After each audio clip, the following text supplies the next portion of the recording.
Gurugram degree college चक 5 BLM Shri Vijayanagar की इस online class में आपका हार्दिक स्वागत अभिनंदन। मैं ओम प्रकाश मेहरा आज आपको BA पार्ट फर्स्ट के राजनीति विज्ञान के पेपर राजनीति विज्ञान के मूल आधार शीर्षक टॉपिक हमारा टॉपिक रहेगा आज का अंतर अनुशासनात्मक उपागम और राजनीति विज्ञान का अन्य समाज विज्ञानों से संबंध। अन्य समाज विज्ञान हम किसका अध्ययन करेंगे? इतिहास, अर्थशास्त्र और समाजशास्त्र। इतिहास, अर्थशास्त्र और समाजशास्त्र। इससे पहले हमने परंपरागत दृष्टिकोण का अध्ययन किया, परंपरागत उपागम का अध्ययन किया, समसामयिक दृष्टिकोण का अध्ययन किया, समसामयिक उपागम का अध्ययन किया, व्यवहारवाद का अध्ययन किया, व्यवहारवाद, उत्तर व्यवहारवाद।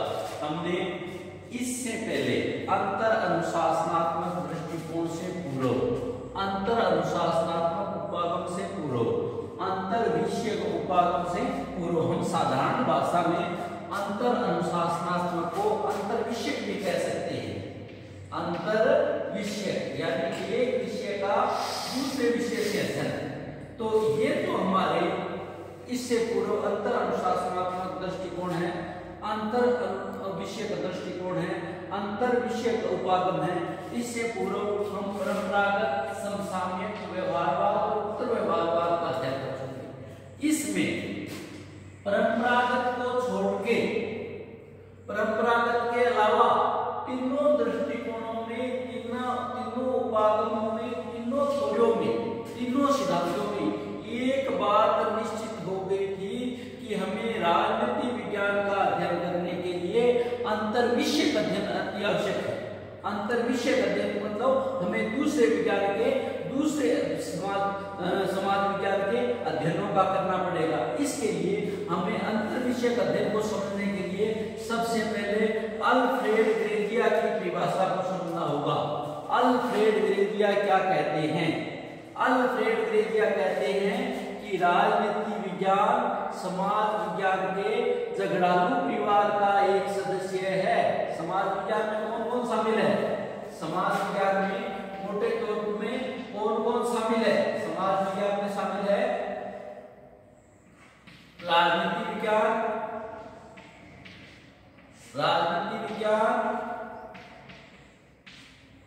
इतिहास, मानव भूगोल,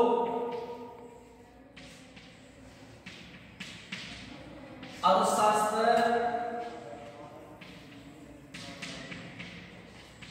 समाजशास्त्र,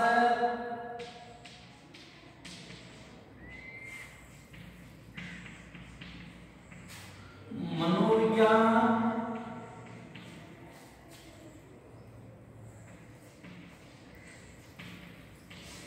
व अन्य समाज विज्ञान के सदस्य या अन्य सामाजिक विज्ञान। तो अल्फ्रेड ग्रेजिया यह कहते हैं कि राजनीति विज्ञान समाज विज्ञान के झगड़ालू परिवार का एक सदस्य है। झगड़ालू मतलब आपस में विचारों की बात, आपस में विचारों का आदान प्रदान। तो ये उस झगड़ालू परिवार का सदस्य है जिसमें मनोविज्ञान, समाजशास्त्र, इतिहास, मानव भूगोल, अर्थशास्त्र इस परिवार के सदस्य है। इस परिवार के सदस्य कौन कौन से हैं? राजनीति विज्ञान, इतिहास, मानव भूगोल, अर्थशास्त्र, समाज विज्ञान व अन्य सामाजिक विज्ञान। समझिए, राजनीति विज्ञान खुद राजनीति विज्ञान की भांति, खुद राजनीति विज्ञान की भांति इस परिवार का अन्य प्रत्येक सदस्य है। इस परिवार का अन्य सदस्य, इस परिवार मतलब समाज विज्ञान का अन्य सदस्य इस परिवार को अपने स्थान और भविष्य के अंतर्गत, स्थान और भविष्य के अंतर्गत एक विज्ञान के रूप में अपनी स्थिति के प्रति आश्वस्त नहीं है। प्रत्येक विज्ञान राजनीति विज्ञान की तरह दूसरे विज्ञान भी अपने स्थान और अपने भविष्य के अंतर्गत विज्ञान के रूप में स्थापित करने के लिए आश्वस्त नहीं है कि किसी भी सदस्य को निजी कक्ष, किसी भी सदस्य को निजी कक्ष प्राप्त नहीं है। कोई भी सदस्य इस बात के लिए ऐसा नहीं है कि जो सदस्य अपने आप में परिपूर्ण हो। इसका मतलब होता है कि कोई भी सदस्य अपने आप में परिपूर्ण नहीं है और प्रत्येक सदस्य अन्य सदस्यों की पोशाक को पहनने की आदत रखता है। प्रत्येक सदस्य अन्य विज्ञान की पोशाक को पहनने की आदत रखता है। जैसे राजनीति विज्ञान का इतिहास से संबंधित क्या है? ऐतिहासिक घटनाओं के बारे में जानना, ऐतिहासिक पृष्ठभूमि को समझना। मानव से संबंधित क्या है? मानव के व्यवहार को समझना। भूगोल से संबंधित क्या है? भौगोलिक पृष्ठभूमि को समझना। अर्थ से संबंधित क्या है? अर्थ के व्यवहार को समझना। समाज से संबंधित क्या है? समाज के व्यवहार को समझना। मनोविज्ञान से संबंधित क्या है? मन के व्यवहार को समझना। इस प्रकार से राजनीति विज्ञान का प्रत्येक सदस्य दूसरे सदस्य की पोशाक पहनने की आदत है, अर्थात दूसरे सदस्य को समझने की आदत है, अर्थात द्वितीय सदस्य की भाषा को समझ पाता है, अर्थात द्वितीय जो विषय है उसके विचार को अधिग्रहण करता है। अल्फ्रेड गेरिजिया के बाद हम बात करते हैं अंतर अनुशासनात्मक उपागम की प्रस्तावना की। अंतर अनुशासनात्मक उपागम कहाँ से शुरू हुआ, कहाँ इसकी विचारधारा का जन्म हुआ? मनुष्य एक सामाजिक प्राणी है। जब मनुष्य एक सामाजिक प्राणी है, वह समाज में रहता है, समाज में विभिन्न क्षेत्रों में क्रियाशील रहता है। जिस प्रकार से विभिन्न क्षेत्र कौन कौन से हो जाएंगे? आर्थिक, राजनीतिक, समाज के ये 3 क्षेत्रों में आदमी रहता है। आर्थिक, राजनीतिक, मनोवैज्ञानिक,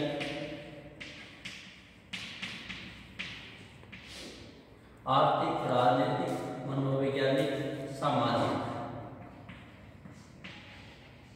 मनुष्य समाज की ऐतिहासिक, मनुष्य सामाजिक प्राणी है और समाज में रहता है, और समाज में रहता है तो समाज के विभिन्न क्षेत्र उसे प्रभावित करते हैं, और जो विभिन्न क्षेत्र हैं उनके सबके अलग अलग पहलू हैं। अलग अलग पहलुओं में समाज में विज्ञानों में मनुष्य का जुड़ाव समाज से होता है। क्योंकि समाज में सब जो पहलू है वो एक दूसरे से अलग अलग है, इसलिए समाज शास्त्र भी एक दूसरे के किसी न किसी रूप से जुड़ा हुआ है। राजनीति विज्ञान तमाम सामाजिक विज्ञानों में केवल एक विषय के रूप में इसका अध्ययन क्षेत्र राजनीति में या राज्य से संबंधित माना जाता है, ऐसा राजनीति विज्ञान है। किंतु समाज विज्ञानों से वह जुड़ा हुआ है। 18वीं शताब्दी से पहले, 18वीं शताब्दी से पहले समाज विज्ञान अलग अलग नहीं थे। समाज का अध्ययन दर्शन से जुड़ा था। हम शुरू में कहते थे कि वो दर्शन शास्त्र के ज्ञाता थे। दर्शन में क्या था? सभी जो अध्ययन, सभी समाज विज्ञान थे, समाज के सभी पहलुओं का अध्ययन होता था। 18वीं शताब्दी में फिजियोथेरेपिस्ट एडम स्मिथ ने राजनीति और अर्थशास्त्र को एक स्वतंत्र विषय दिया। जो हमारा दर्शन शास्त्र था, जो हमारा दर्शन शास्त्र था 18वीं शताब्दी से पूर्व, जिसमें इन सभी का अध्ययन किया जाता था। एडम स्मिथ ने दर्शन शास्त्र के 18वीं सदी में दर्शन शास्त्र से राजनीति विज्ञान व अर्थशास्त्र को अलग रूप दिया, अलग अध्ययन विषय बनाया। यानी 18वीं सदी तक हमारे सारे पहलू थे, ये जो समाज से जुड़े हुए सारे पहलू थे, ये सारे के सारे पहलू दर्शन शास्त्र में अध्ययन किया जाता था। एडम स्मिथ ने 18वीं सदी के उत्तरार्ध में 18वीं सदी में जाके इनमें से 2 विज्ञानों को, 2 जो हमारे राजनीति विज्ञान थे, राजनीति विज्ञान और शास्त्र को अलग अध्ययन दिया। तो इसलिए 19वीं सदी में इसमें विरोध की आवाज उठने लगी। फिर समाजशास्त्र को जन्म दिया, समाजशास्त्र का जन्म ऑगस्ट काम्टे ने दिया। ऑगस्ट काम्टे को इसका जन्म, समाजशास्त्र का जनक कहा जाता है। उनके अनुसार तमाम सामाजिक घटनाएं मूल रूप से परस्पर जुड़ी हुई। ऑगस्ट काम्टे, समाजशास्त्र के जन्म ऑगस्ट काम्टे ऑगस्ट काम्टे के अनुसार समाज की सारी घटनाएं परस्पर इन सभी चीजों से आपस में जुड़ी हुई है, और जब इन सभी चीजों से आपस में जुड़ी हुई है तो हमें क्या है, इनका सबका सामूहिक अध्ययन करना पड़ेगा। ऑगस्ट काम्टे, जिनको समाजशास्त्र का जनक माना जाता है, उन्होंने कहा कि समस्त सामाजिक घटनाएं एक दूसरे से जुड़ी हुई है, किसी का पृथक रूप से अध्ययन करना बेकार माना। 19वीं शताब्दी में कार्ल मार्क्स ने भी इस बात पर जोर दिया। कार्ल मार्क्स ने भी यह बात कही कि सामाजिक घटनाओं का अलग अलग अध्ययन किया जा सकता है। सामाजिक घटनाएं एक दूसरे पर आधारित रहती है, एक दूसरे से संबंधित रहती है। मार्क्स तमाम सामाजिक घटनाओं की एकता पर चलते हैं, यानी August Comte, Marx, Edward Thomas, सभी जो समाजशास्त्र के विद्वान हैं, सभी जो अर्थशास्त्री हैं, उन्होंने एक बात निश्चित कह दी कि सभी घटनाएं एक दूसरे से जुड़ी हुई हैं, इसलिए सभी का अलग अलग अध्ययन किया जाना चाहिए। मुख्यतः 19वीं शताब्दी तथा 20वीं शताब्दी के प्रारंभ में एक समाज विज्ञान का स्थान अनेक समाज विज्ञान के महत्व देता है। सामाजिक संगठन की जटिलता, जितने भी सामाजिक संगठन हैं उनकी जटिलता को देखते हुए समाज विज्ञान को विभिन्न विषयों में बांटने का अनुमोदन किया गया कि जब वो सारों को एक दर्शन में करते थे तो उनका अध्ययन जटिल हो जाता था। अध्ययन की जटिलता को दूर करने के लिए, अध्ययन को ठीक से समझने के लिए बांटने का काम किया गया। समाज की जटिलता को देखते हुए समाज विज्ञान के तमाम तथ्यों का अध्ययन नहीं किया जा सकता, इसलिए समाज विज्ञान के अनेक अनुभाग किए गए जिसने सामाजिक अनुसंधान का काम आसानी से किया। नेक्स्ट हमारा जो चलता है, नेक्स्ट हमारा टॉपिक है अंतर अनुशासनात्मक अध्ययन पद्धति। नेक्स्ट जो हमारा टॉपिक है अंतर अनुशासनात्मक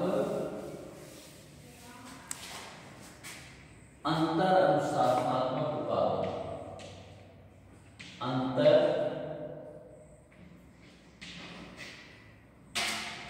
अंतर अनुशासनात्मक उपागम।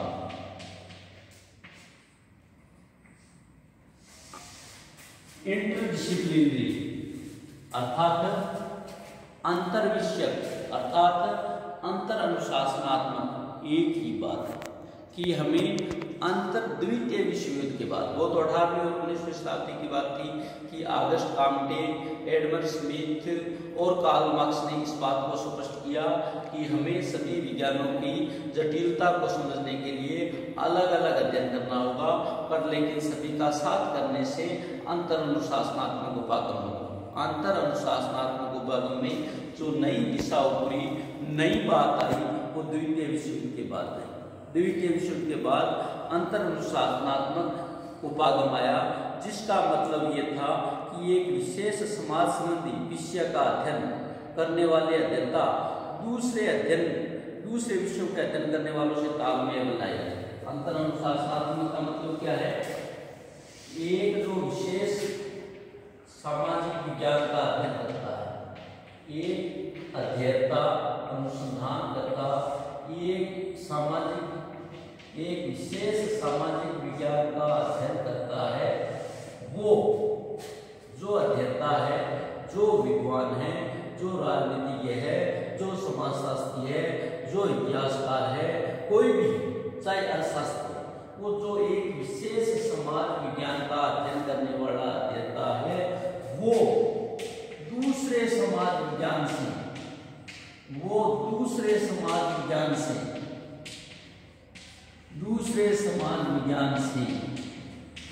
तालमेल बनाकर काम करे। वो दूसरे समाज विज्ञान से तालमेल बनाकर अध्ययन करे, इसे हम अंतर अनुशासनात्मक उपागम कह सकते हैं। इसे हम अंतर अनुशासनात्मक उपागम कह सकते हैं। अब ये बात स्पष्ट हो चुकी है। कौन सी बात स्पष्ट हो चुकी है? कि अंतर अनुशासनात्मक उपागम क्या है? कि समाज विज्ञानों का निश्चित रूप से अलग अलग अध्ययन फलदायी नहीं होता। हम किसी भी समाज विज्ञानों का निश्चित रूप से जो अध्ययन है अलग अलग फलदायी नहीं होता। समाज के जो सभी पहलू है वो एक दूसरे से जुड़े हैं। अर्थ समाज से जुड़ा है, इतिहास से जुड़ा है, इतिहास समाज से जुड़ा है, अर्थ से जुड़ा है, मानव व्यवहार से जुड़ा है। ये सब व्यवहार एक दूसरे से अलग अलग जुड़े हुए हैं, इसलिए एक अध्ययन में वो अध्ययन पूर्ण नहीं हो पाता। समाज विज्ञान में व्यवहार के बाद के जन्मवाद के बाद ये बात और स्पष्ट हो, जैसा मैंने शुरू में बताया कि परंपरावाद को छोड़कर सभी में सभी में अंतर्विषय की बात कही गई है। तो व्यवहारवाद के बाद ये बात पूर्ण रूप से स्पष्ट हो गई कि सभी समाज विज्ञानों का अलग अलग अध्ययन नहीं किया जा सकता, बल्कि उन सब का अंतर्विषय का अध्ययन होना चाहिए। आजकल क्या है, राजनीति विज्ञान को एक अनुभववादी विज्ञान के रूप में स्थापित करने की चेष्टा की गई है और अनुभववादी इस आधार में व्यवहारवादी अध्ययनों की प्रवृत्ति स्पष्ट होती जा रही है। मानवीय अध्ययन की संस्थाएं क्या है, आजकल की जो विचारधारा है उसमें कहते हैं कि राजनीति विज्ञान में मानव अध्ययन है उसको हम राज्य सरकार के अंग को महत्व न देकर हम राज्य सरकार या उस राजनीतिक संस्थाओं के अध्ययन को महत्व न देकर हम मानव समाज संस्थाओं को बराबर अध्ययन मानते हैं।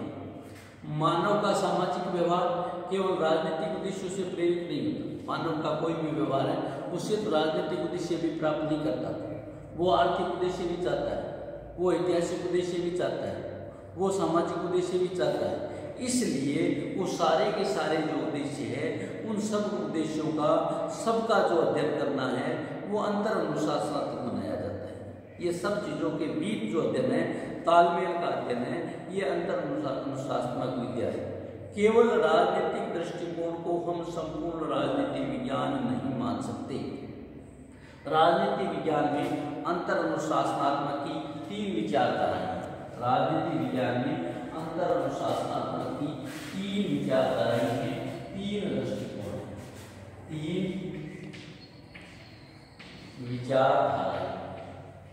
3 विचारधाराएं राजनीति विज्ञान में अंतर अनुशासनात्मक दृष्टिकोण की 3 विचारधाराएं हैं।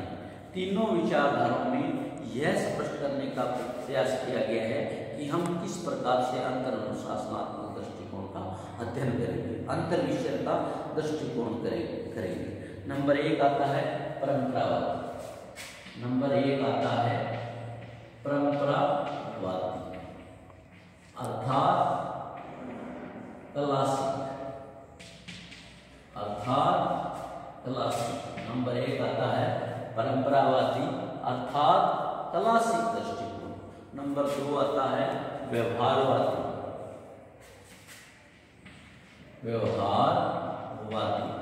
अर्थात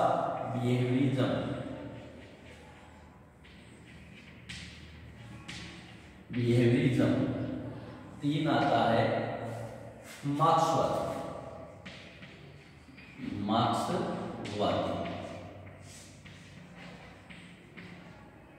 मैक्सिज्म। 3 दृष्टिकोण, 3 विचारधाराएं अंतर्विषयक से संबंधित आती है। नंबर 1 आता है परंपरावादी, नंबर 2 आता है व्यवहारवादी, नंबर 3 आता है मार्क्सवादी। परंपरावादी दृष्टिकोण या क्लासिक दृष्टिकोण से हमारा क्या अभिप्राय है? परंपरावादी दृष्टिकोण या क्लासिक दृष्टिकोण से हमारा क्या अभिप्राय है? इसका अभिप्राय यह है कि किसी विषय विशेष के परंपरा क्या थी? तथ्य तकनीक उपलब्धियां।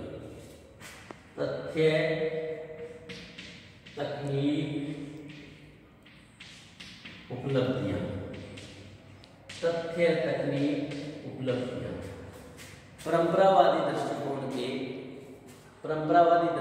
के अनुसार कि अंतर अनुशासनात्मक की धारणा का अभिप्राय है कि किसी विषय विशेष को अन्य विशेष के तथ्यों की तथ्य तकनीक और उपलब्धियों की सहायता से हम क्या करते हैं? उसको मजबूत करने का प्रयास करते हैं, एक विषय दूसरे विषय से तकनीकों को उधार नहीं लेना है, उसको आत्मसात करना है। इसका मतलब उधार नहीं है, उधार नहीं है, आत्मसात।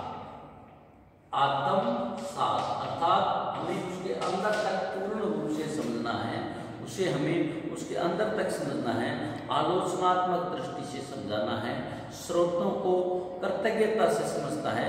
उदाहरण के लिए इस दृष्टिकोण से तथ्य तकनीकों की सहायता से, उपलब्धियों से हम राजनीति विज्ञान को दूसरे विषयों से मजबूत करना चाहते हैं। उधार नहीं लेना है, आत्मसात करना है, तालमेल करना है, समन्वय करना है, कोऑर्डिनेट करना है। ये इसमें मुख्य बात कही गई है। परंपरागत हम बात कर सकते हैं, उदाहरण के लिए हम सोच सकते हैं कि हमें राजनीति विज्ञान में अर्थशास्त्र के तरीकों को अपनाना है, अर्थशास्त्र का प्रवेश करवाना है। तो अर्थशास्त्र की मुख्य बातें क्या होती है? भूमिका होती है। अर्थशास्त्र का मुख्य टॉपिक क्या होता है? अर्थशास्त्र की तकनीकों को राजनीति शास्त्र में जोड़ना है, अर्थशास्त्र की तकनीकों को राजनीति शास्त्र में समझना है। तो उसके लिए हमें अर्थ को राजनीति शास्त्र में प्रवेश करवाना होगा, अर्थ को राजनीति शास्त्र में करवाना होगा। अगर इसी प्रकार हमें दूसरी धारणाएं भूमिका, संस्कृति, भूमिका, संस्कृति और समाजीकरण, भूमिका, संस्कृति और समाजीकरण, ये तीन धारणाएं किसमें आती हैं? ये तीन धारणाएं हमारी समाजशास्त्र में आती है। अगर हमें राजनीति विज्ञान को समाजशास्त्र के व्यू से पढ़ना है, सामाजिक व्यू से समझने की कोशिश करना है, तो हमें इन तीनों चीजों के बारे में अध्ययन करना होगा। भूमिका के बारे में, संस्कृति के बारे में, समाजीकरण के बारे में। बस एक बात मुझे समझ लीजिए, परंपरावादी दृष्टिकोण में हम ये समझने की कोशिश करते हैं कि किसी भी विषय को समझने के लिए हमारा अभिप्राय यह है कि दूसरे विषय से हमारे राजनीति विज्ञान को समर्थ बनाया जाए, और समर्थ बनाने के लिए नई नई तकनीकियों को लेना होगा। और नई नई तकनीकियों को लेते हैं तो नई नई तकनीकी का मतलब तथ्य, तकनीक और उपलब्धियां, वो दूसरे जो समाज विज्ञान है उसकी उपलब्धियों को उधार नहीं लेना है, उनको राजनीति विज्ञान में आत्मसात करना है, उनको राजनीति विज्ञान में आत्मसात करना है। आज हम इतना ही करेंगे। धन्यवाद, थैंक यू। घर में रहे, सुरक्षित रहे, पढ़ते रहे।